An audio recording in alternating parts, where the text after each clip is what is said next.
этот Тадж-Махал, как сказать, вот ради этой красоты меня предупреждали, что смотреть не на что.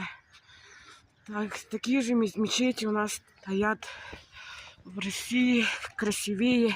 Видела я мечети в своей жизни. Но надо посмотреть все своими глазами, побывать. И обязательно, конечно же, сфотографироваться. Тут ребята, молодежь фотографируются.